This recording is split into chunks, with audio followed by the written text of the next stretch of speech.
pahalaga sa inyo. Pero nung ginawa nyo, binaboy nyo, binastos mo, ikaw General Torre, putang ina mo, you are goddammit, you are PNP General, putang ina ka! Hindi kita kilala kahit ilang spark pa. Kita nyo yun mga pre. Ayan o. Para ano? Isang dating sundalo, si General Torre ay minura po. Minura ng matandang kulangot na to. No? K.O. Siguro, nagpapapansin sa mga Duterte. Kasi, alam mo ngayon, sa kabila, maraming lumalaki yung tiyan ngayon. Marami ding nagpapapansin. 'Di ba? Para lumubo yung tiyan, dumami yung laman ng bulsa. Tingnan mo naman yung katawan. Tingnan mo naman, oh. 'Di ba? Ang nipis. Nipis po ng katawan. Siguro, ano pa to? Hindi pa nakakain to. Kaya, nagwawala, nagutuman siguro. Kaninong lulo to? Kaninong tatay to? Ang gagaling nila magmura, no? Ang minura pa, yung general. Minura ng isang dating tangang sundalo. Kasi ang alam kong matitinong sundalo, hindi naman po nagmumura eh. 'Di ba? Hindi naman nagmumura. Pero tingnan mo itong matandang kulangot na inutil na to. Grabe, galing. Congratulations. Idol mo talaga si Digonggong. Ako, nagmumura din ako. Pero yung minumura ko, katulad nitong mga ganitong klaseng tao. Kaya putang ina mo. 'Di ba? Hindi naman tayo nauuna mga pre. 'Di ba? Pero kasi sila, ang gagaling nila pag ganun yung usapan. 'Di ba? Mahina po. Mahina yung ganyang klaseng diskarte, talagang walang kwenta eh. 'Di ba? Walang laman yung utak. 'Di ba? Masusolusyonan ba ang isang problema pag ikaw ay minura? O nagmura? O minura mo yung tao, masusolusyonan ba? May paiyak-iyak ka pang kupal ka kung nasa tabi lang kita, tadyakan pa kita dyan. Diba? May nakalagay pa sa damit niya, army. Tapos nagmumura. Huwag mong gamitin yung army. Tanggalin mo yan, di ka na sundalo, puki ng ina mo ka. Ha? Mura ka ng murang animal ka. Masisira yung Armed Forces of the Philippines niyan eh. Dahil sa katangahan mo, pasuot-suot ka pa, may army pa na nakalagay. Di ba mga pre, ang kapal na muka. Babalikan po natin ito maya-maya mga pre, no? Pero, syempre, no, bago po tayo tuloy-tuloy sa ating reaction mga pre, meron po tayong Facebook page dito. Ayan, Ballpoint Man 2.0. Huwag niyo pong kalimutang i-follow yung ating mga social media accounts. Ayan. Syempre mga pre, meron din po tayong Team Birador. Ayan na, syempre, no?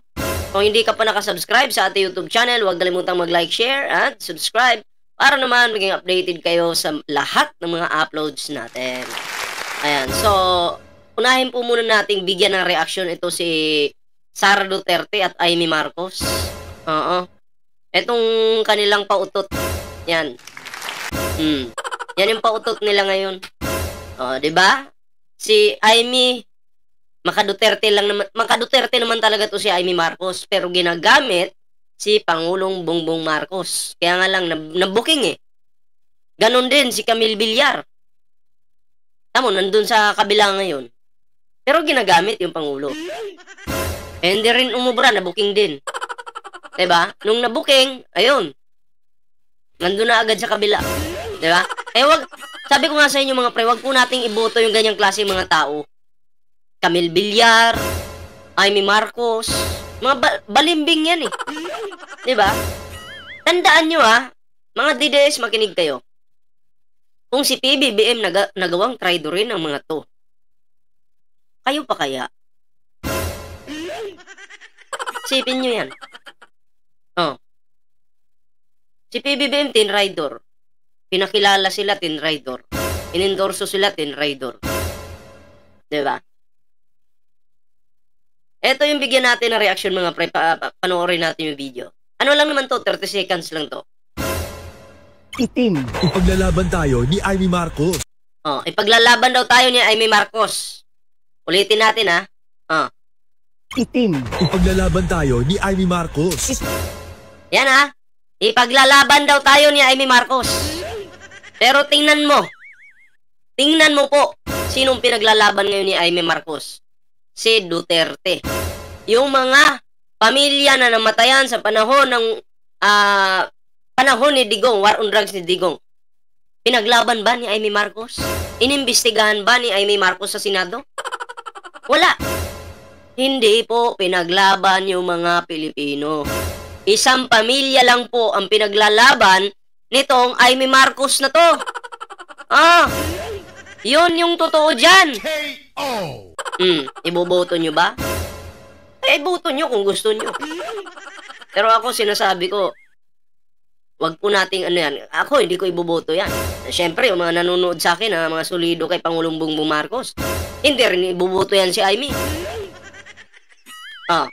Biglang balik, nakita yung kulay, di ba? Biglang naging itim.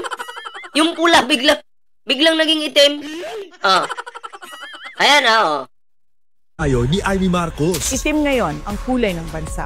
Sa Totoo yan. gutom at krimen, nagluluksa. Ayan, Marcos. Itim ngayon ang kulay ng bansa. Sa gutom at krimen, nagluluksa. Totoo. Gutom ngayon, itim ngayon ang kulay ng bansa. Dahil gutom. Dahil katulad ni Sara Duterte. Paano hindi magugutom yung Pilipino? Yung 125 million in 11 days, wala na. Dahil sa'yo yan, Sara. Kaya nagutom yung mga Pilipino. Pagdating naman sa krimen, kayo yung nangunguna. Di ba? Di ba mamamatay tao yung pamilya nyo? Sara? Hindi galing sa akin yan. Si Digong naman nagsabi na pinapapatay niya talaga. Di ba? Mamamatay tao yung pamilya ni, di ba? Gumagawa ng krimen? Tama ba? Sara? Wag yung mga krimen na yan, huwag yung isisi sa administrasyon. Kung ano yung mga nangyayari ngayon sa bansa, dahil yan kay Digong. Nasaan na yung tao eh? Di ba? Nasaan na yung tao eh? Vice President, mahilig din magbanta. Ang galing-galing magbanta. Paano na yan, Sara Duterte? Expert ka pa naman sa pagbabanta. Tuloy. Na ang sikmura. Gutom Ito. Men, nagluluksa. gutom na ang sikmura. Gutom pa sa hustisya. Gutom na nga yung sikmura, gutom pa sa hustisya. Hindi mo nga inimbestigahan yung mga taong namatayan. Diba? Dapat nandyan ka, bibigyan mo sila ng hustisya, pero walang hustisya, Aimee Marcos. Yung inyong drama dyan ni Sara, tigil nyo na yan. Tigil nyo na. Gutom na nga, kayo naman busog, Aimee, tama ba? Dami mong pera, di ba? Kung concern ka talaga sa mga Pilipino na nagugutom, tulungan mo. Wala ka namang ginagawang tulong, Puro ka lang pakyut dyan sa Senado. Feeling mo naman. Cute ka. Anong sinabi ni Remulla? Imbestigahan po yung mga namatay kasi ang nakalagay sa death certificate ay mga heart attack kahit pinagbabaril naman, tinamaan naman ng bala, pero heart attack yung nandun. Sabi ni Aimee, imbestigahan natin yan. Magpapahiring daw. Asa na? Iba naman yung pahiring mo, kay Digong naman yun Sino pinagtatanggol mo? Si Digong, di ba? Hinigipit ang hindi kaalyansa. Marami ang Ginigipit daw ang hindi kaalyansa. Paano hindi kayo magigipit? Kayo din yung sumira sa sarili nyo. Kayo din yung mahiling magbanta, magmura, mag-fake news. Kahit ako naman, ay naku po. Kahit ako naman, naku. Titiradurin ko talaga kayo. Diba? Gawan nyo ako ng fake news kung ako lang presidente ng Pilipinas. Example. Gipitin nyo ako. Gawan nyo ako ng fake, fake. Atakihin nyo ako. Pagbantaan nyo ako ng kung ano-ano. Mura-murahin nyo ako. Pag sa akin nangyari yan, gigipitin ko talaga kayo. Lahat ng kapangyarihan ko, gagamitin ko yan. Underground yung galawan. Diba? Makikita niyo yung lupit. sasalita. Pero sino lang ba ang may ginawa? Sino ang may ginagawa? Pinitsure niya yung hearing niya sa Senado eh. Sabi ko na eh. Pamumuliti ka eh. Sino lang ba daw yung may ginawa? So gusto mong sabihin namin, ikaw yung may ginawa dito, Amy Marcos? Gusto mong ganon, sabihin namin na ikaw yung may ginawa? Eh ano? Sabi ko na eh. Sabi ko na. Nako. Amy, ano to? Sino bang may ginawa? Ikaw, may ginawa ka naman, Amy. Yung issue ni Digong ginamit mo. Yung pinagtanggol mo yung mamamatay tao. Pero sa mga Pilipino, wala kang ginawa. Pero sa pamilyang Duterte, may ginawa ka, Amy Marcos. Yun yung katotohanan dyan. Ang galing-galing. Nandyan yung ano niya, oh. Nandyan yung video niya dyan sa Senado, oh. Yung pahiring-hiring niyang walang kwenta, be. Diba?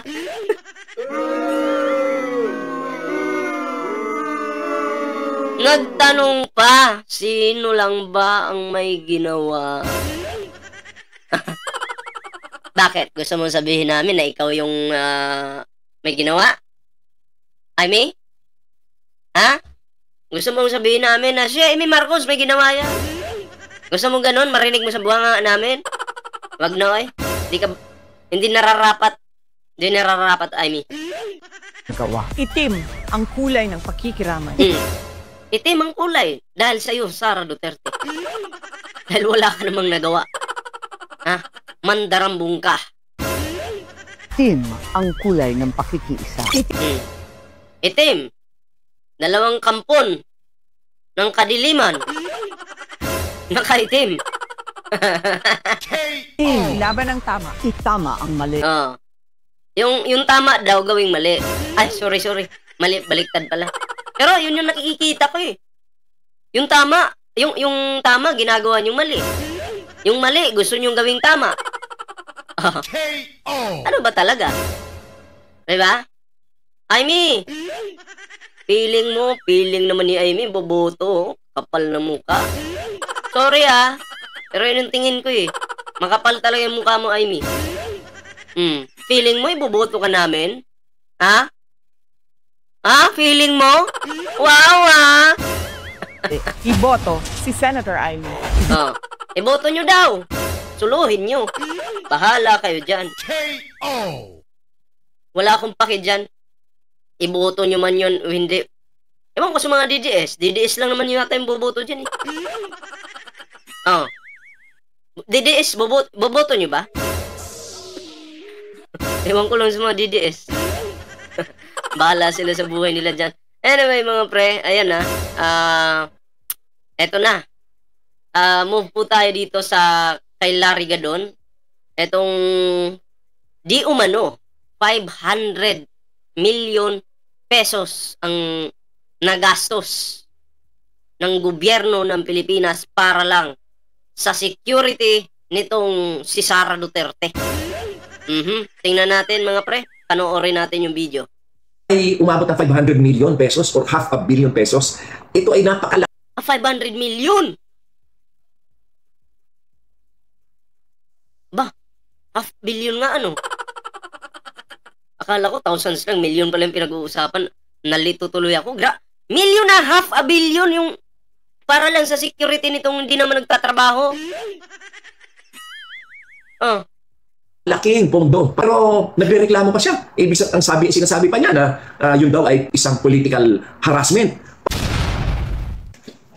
Ngayon naman ay gusto ko ipaliwanag yung aking naging reaksyon doon sa napakaraming security detail ni Vice President Sara. Para sa akin ay hindi naman kinakailangan na ganun karami ang security detail sapagkat sa totoo lang, mas marami pa nga yung security ni Sara Duterte kumpara sa kay PBBM. Diba? Wala namang papatay sa'yo, Sara Duterte eh. Pero alam mo, pag ikaw talaga'y gumagawa ng mali at kapalpakan, matatakot ka para sa sarili mo eh. Baka kasi balikan ka eh.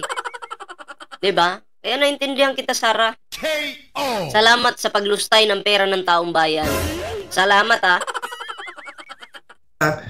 Vice President naman ay wala namang grave threat or danger. In fact, Wala namang pagbabanta sa buhay niya. Siya lang naman yung gumagawa-gawa. O kung sasabihin nyo, ballpoint man, hindi gawa-gawa ni Sara yun. O pinatawag siya ng NBI, bakit hindi siya nagpakita? Pinatawag si Sara, di ba? Ng NBI. O bakit hindi siya nagpakita? Ano na? Kasi, kung ako yung titingin hindi naman ako judge. Pero kung ako lang, sa sarili ko lang akong titingin, guilty talaga itong si Sara Duterte. Kasi ang pagtakas mo sa iyong, sa patawag sa iyo, sign of guilt na yan. Umiiwas kayo. Diba? Ang problema, hindi iniiwasan yan. Dapat hinaharap yan.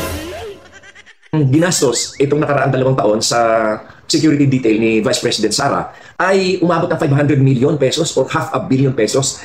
Ito ay napakalaking pondo para sana ay ginamit na lang sa ibang mga pangangailangan ng ating mga kababayan. Napakarami ng mga naghihirap ng mga kababayan. Sabi ni Sara, gutom daw. Kanina, pinanood natin yung video nila ni Amy. Sabi, gutom daw. Oh, tapos ngayon, 500 billion, ang laki nun Diba? 500 billion. Dapat yung mga pera na yun, pinamigay na lang sa mga mahihirap. Nangiistorbo pa. Kakatapos lang kasi mag-exercise, gusto tayong basain ng pawis. Ay, nako po. Oh, diba?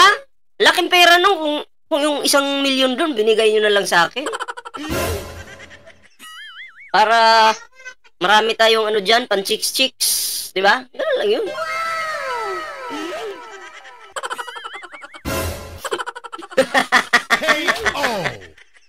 Diba? Sayang! Doon sa video nila Amy at Sara, gutom daw yung mga Pilipino. Marami daw nagugutom. Pero yung security ni Sara, ang budget, 500 million. Sana all concern. Sana all concern. Pero, laki pala ng budget ni Sara Grabe yan, Sara. Nakakagulat yan Concern ka ba talaga sa mga mahihirap? O ginagamit mo lang yung mga mahihirap? Tanong ko lang. Atin, ang tulong na 500 million ay napakalaki na yan upang ang kanilang kahirapan na nararanasan ay maibsan. At ang nakakapagtaka dito ay kung bakit na nagrereklamo pa sila dyan sa natira na 358. Dati, ang security detail niya ay 433. Nung binawasan ng 75 personnel ng PNP, ay ang natira sa kanya ay 358. Hindi pa ba naman sapat yun? Para sa akin sobra-sobra pa rin yung 358 na security. Pero nagrereklamo pa siya. Ibig sabihin, sinasabi pa niya na yun daw ay isang political harassment. Paano naging political harassment yan? Meron ka pang 358 na security personnel na natira.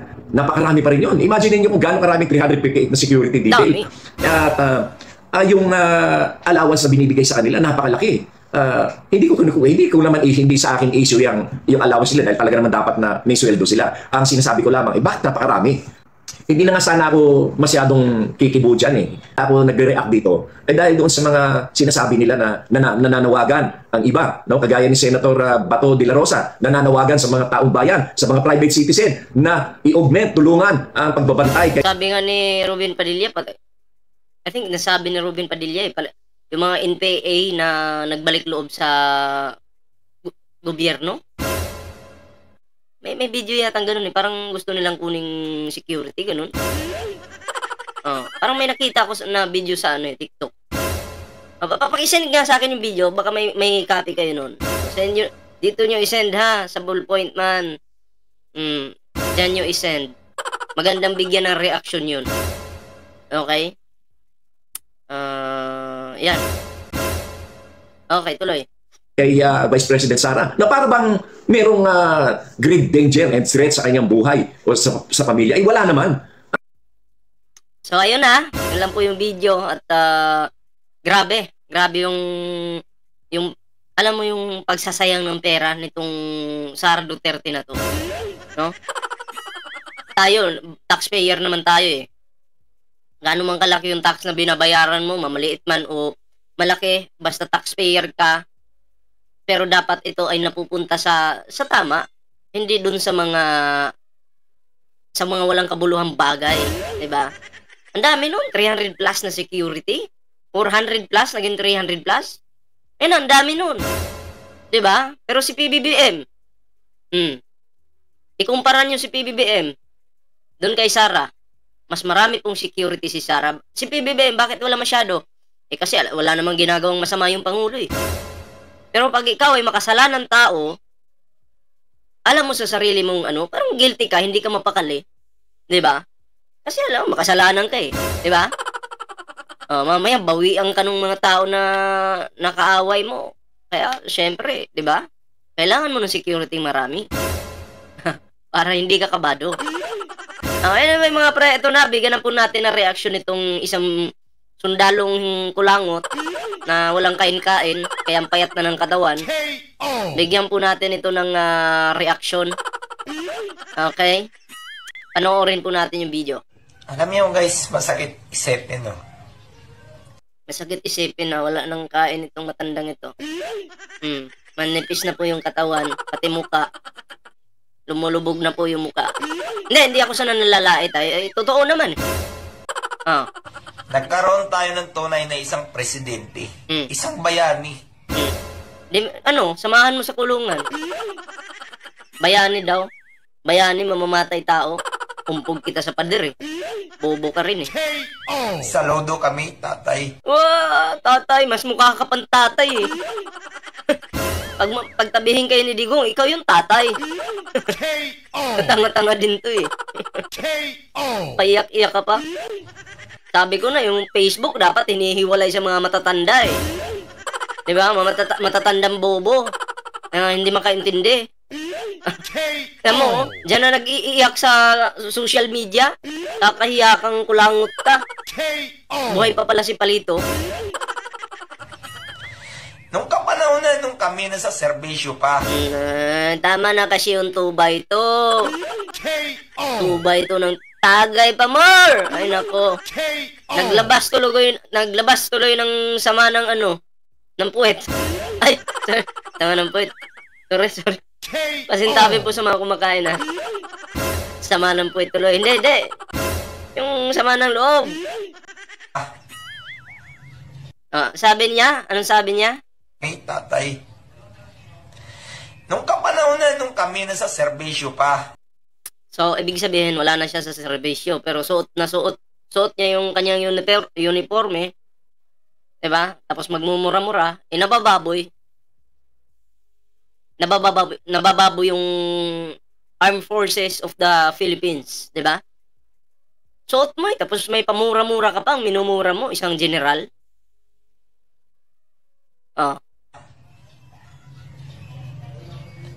Hindi namin nakamtan. Ay! Kadiri ang putik. Yung kasi, bago mag-vlog kasi, tanggalin mo na yung sipon sa ilong. Kadiri ka, sarap kung tumatagos lang yung pa ako dito sa monitor eh. Tinamaan ka na sa akin. Yung sinasabing isang pagmamahal ng isang presidente. Presidente. Pagmamahal ng isang presidente. Tapos, ano pa? Ano pa yung pagmamahal ng isang presidente? Laruan kami ng pagkapalad na lahat ng hukbong sandatang Pilipinas nung ikaw naging presidente. Tumaas ang sahod nila, lahat ay may pagpapahalaga. Pinahalagaan mo lahat ng sakit ng mga sundalo, pulis. Lahat ng sakit ng sundalo. Pero sino yung sundalong binomba doon sa Marawi? Sino? May pagpapahalaga ba? Ang tawag doon? Binomba? Yung giyera sa Marawi noon, di ba may isang viral na sundalo doon na binomba yung lugar kung saan siya?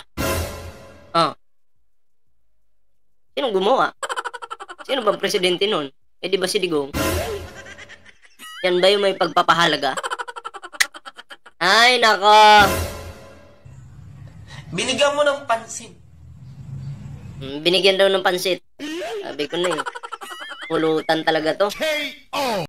Kaya napakapalad ng mga itong hukbong sandadan ng Pilipinas na nakatikim sa'yo.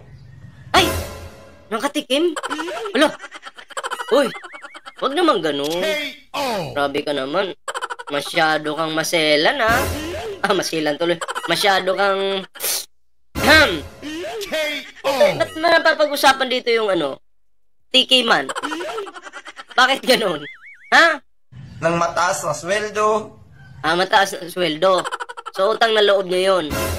O, kay Digong. Ganun ba? Tuloy natin. Hindi katulad namin noon. Libre lang ang kabaong namin sa mga presidenting nagdaan. Dito, ilalabas ko ang sama ng loob ko. Sama ng mukha mo? Kanina mo pa nilabas eh. Tama ba na tayo po ay maglalabas ng sama ng mukha sa social media? Nararapat ba yun? Para kang may pagkasira yung utak pag ginawa mo yan eh. Social media yan? Maglalabas ka ng sama ng mukha? Ang kapal talaga.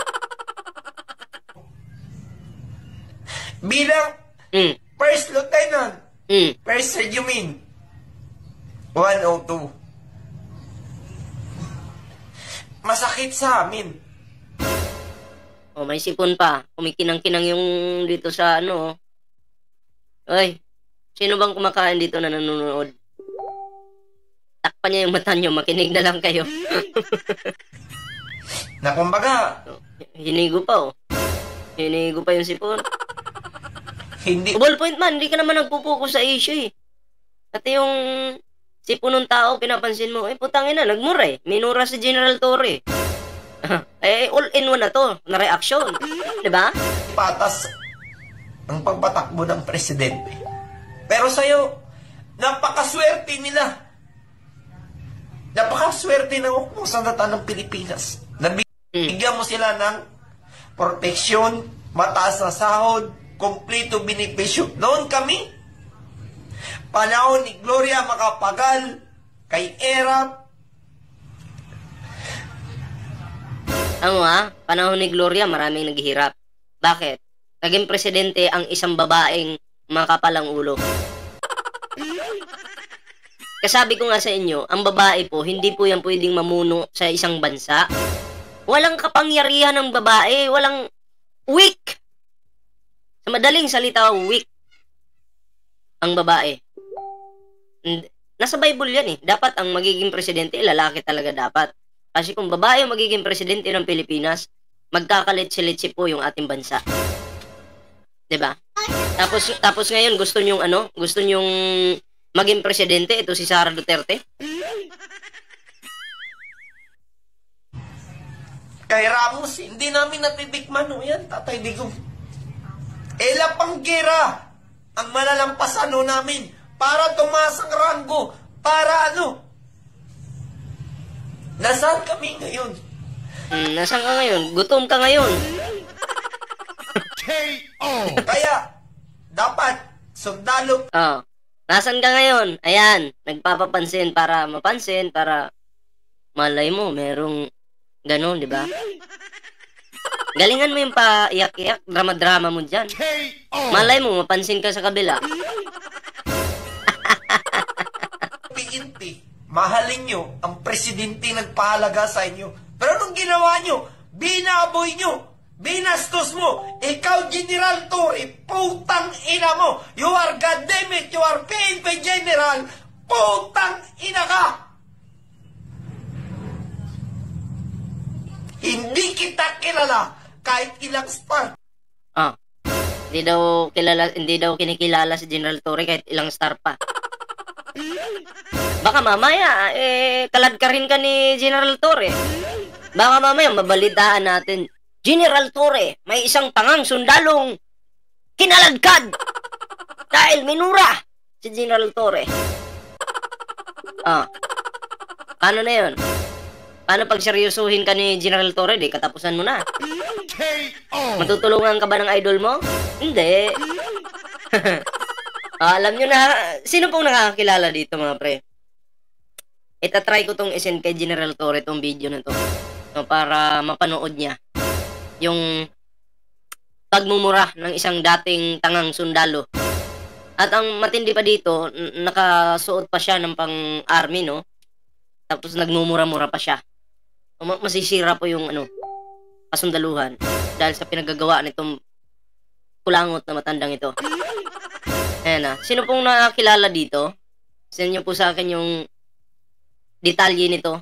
Malay mo, kasuhan ni General Torre, di palakpakan natin. Diba? So, yun mga pre, no? Yun lang po yung ating video ngayon. At maraming salamat po, no, sa sumama sa ating video. Siyempre, bago po tayo magtapos sa ating video mga pre, meron po tayong Facebook page dito. Yan, Ballpoint Man 2.0. Huwag nyo pong kalimutang i-follow yung ating Facebook page. At syempre, meron din po tayong Team Birador. Ayan Team Birador po, Facebook page. And kung hindi ka pa nakasubscribe sa ating YouTube channel, huwag kalimutang mag-like, share, and subscribe para naman maging updated kayo sa lahat ng mga uploads natin. And syempre, sa mga bago po nating subscriber dyan, maraming salamat po sa inyong lahat. Salamat po sa suporta. So, kita-kits po tayo sa susunod na video.